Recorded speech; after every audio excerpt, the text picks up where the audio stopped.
Good morning, everybody. It's Monday. My favorite day of the week, sometimes. I've had quite an interesting weekend.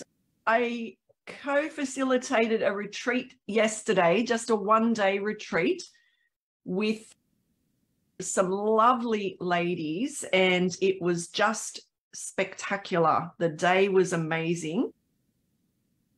And yeah, I'm still on a little bit of a high from that, and I'm just getting my phone ready. So sorry, I look a little distracted, but just getting organized. Yeah, the day was spectacular. We did painting. We didn't actually do an art therapy style yesterday. We just did more of a connected painting day, but there was a very powerful sound healing session that was done, which I loved. Some beautiful yoga, some lovely food. It was amazing. Yeah, I'm still buzzing a little bit from that today, so feeling very energized, which is fantastic. But for today's mini masterclass, I would love to talk about a topic that I find very interesting, and it's called the drama triangle. So the Karpman drama triangle, so developed in about 1960 by a psychologist, and it shows us where we can play out in dysfunctional relationships. And the triangle, basically, it obviously has 3 points because it's a triangle. And after this, I'm going to pop a little diagram into the chat for you to have a look at, because I know lots of people resonate with this, and I particularly resonated with this a lot until I discovered this. Once you know this information, you can change this in your life. The 3 points of the triangle in this drama triangle are the persecutor, the rescuer, and the victim.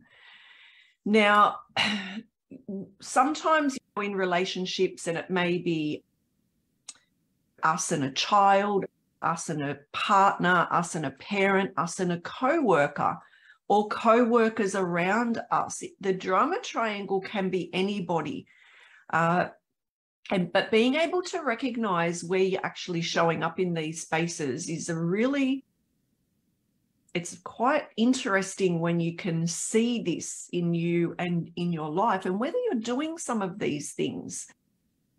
Now that I know this, I can actually see some of these things in people, and in art therapy, it's definitely something that we can work on, because being able to recognize these parts of us, because we have many parts.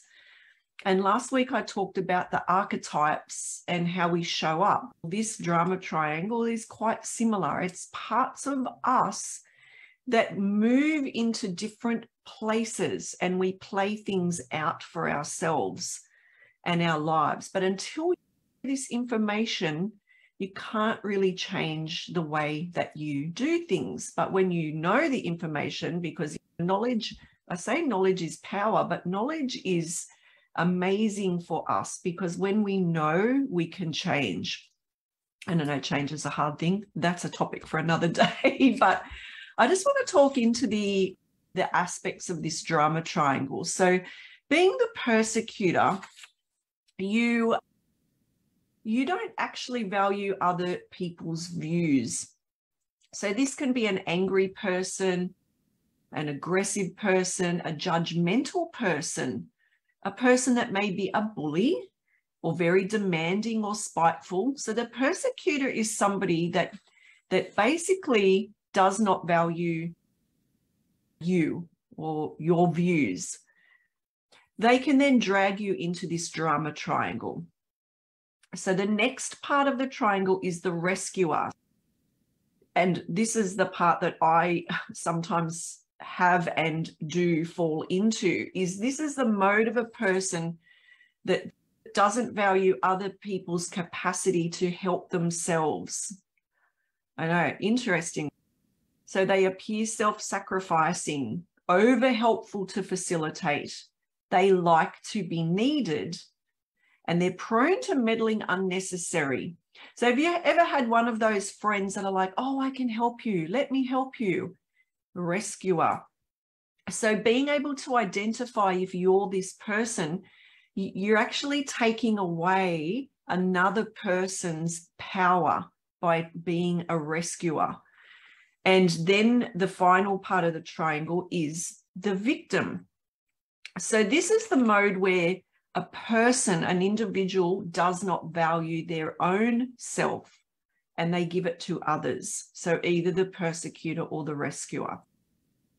Now, this person can be very manipulative. People can play into the victim, the poor me syndrome. So poor me, I need help. Can you help me? Instantly, the rescuer comes along because they don't value that person's power. And you can see how the triangle continues. So the victim can be helpless and needy, can be a complainer or a whinger, or downtrodden, or a blamer. So a person that blames others for things that happen to them. So I had a bad life because blah, blah, blah, or that didn't work for me because blah, blah, blah. Insert your own words in there. But being in that victim mode, you also drag the people into that triangle. So you can then engage a persecutor to then be angry or judgmental or bullying to you, hence keeping you in that victim mode. Or you can engage the rescuer. So being able to decipher where you sit within that drama triangle is quite an interesting process and quite an interesting way to look at things. And I'm just going to pop on and just see if there's any questions, because it's quite a cool topic to talk about. The good old Cartman drama triangle. Yes, I know. Fantastic, Lana. I know it's just such a great topic. I love talking about the drama triangle because once you can recognize these parts of you and how you play out and how they play out in your life, it can be powerful. I guess the goal in this is to try and be in a neutral position. So I know we all have those friends where they just drama follows them and it can be quite exhausting. So it's always like, and friends or family particularly that are always, they seem needy, and then we're always helping them, or we're always in that space of wanting to help them because they're dragging us into that space. And I know lots of people fit into the drama triangle, but as I said earlier, being able to recognize this gives you your power back. So knowing, am I playing a victim here? Am I the woe is me kind of person? Am I the poor me? Am I bringing other people into this to rescue me or bully me to make me feel better? It's very interesting. The psychology behind the drama triangle is quite interesting, and there's a lot of stuff on the internet about it that you can read.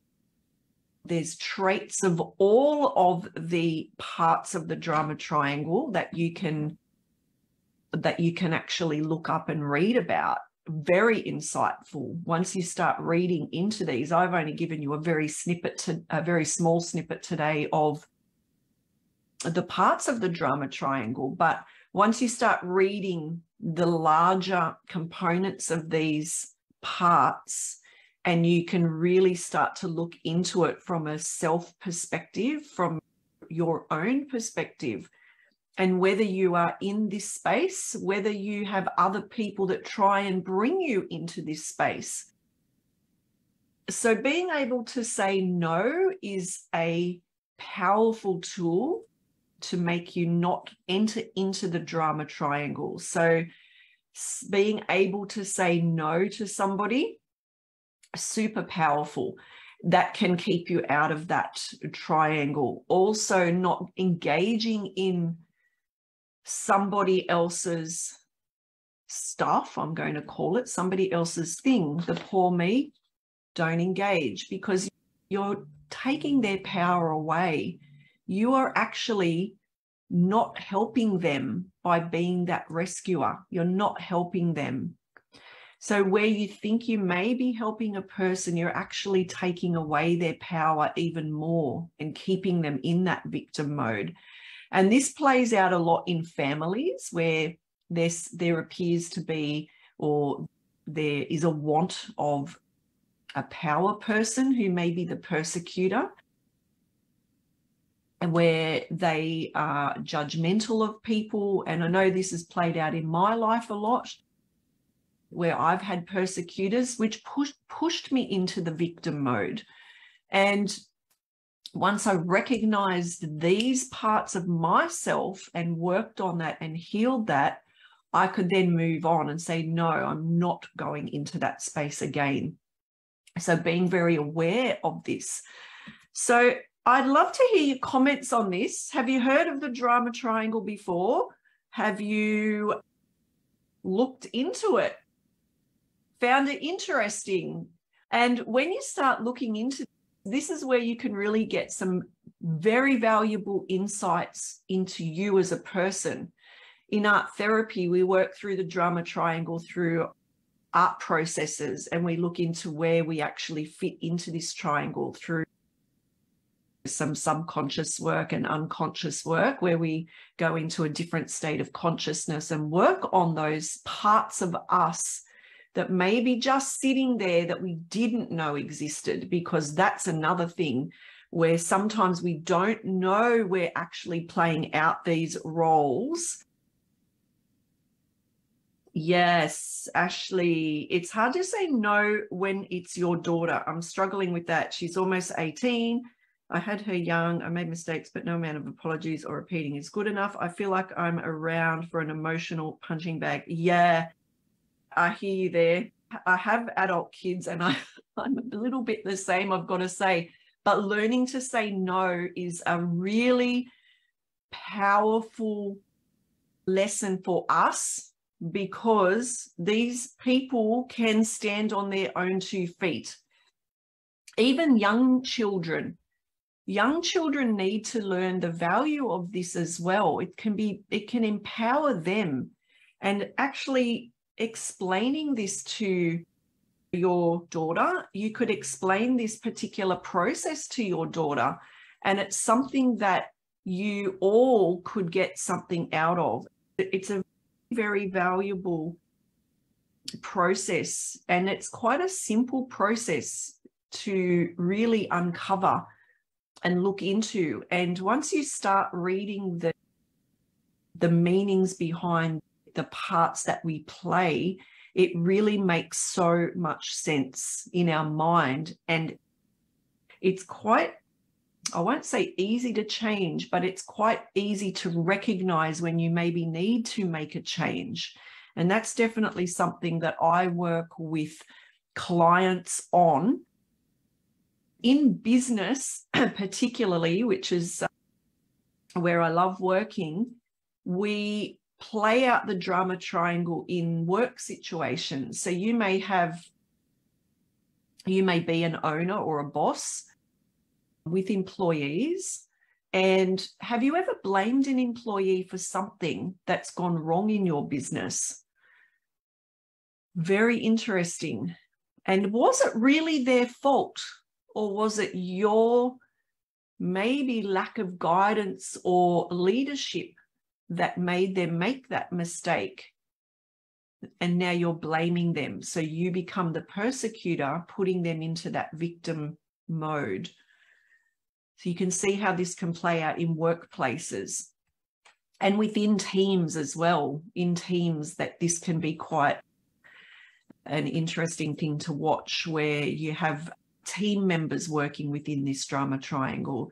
So being able to connect in with this, and from a business owner's point of view, a really powerful tool to have in your tool to work with employees, because it's definitely something that once recognized, you can cut it straight away. If you see somebody playing in that triangle, it's definitely something that you can cut quite quickly and bring it to their attention.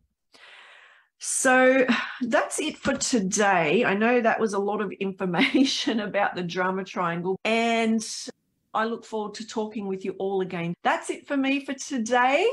Have a fantastic week, everybody. Bye for now.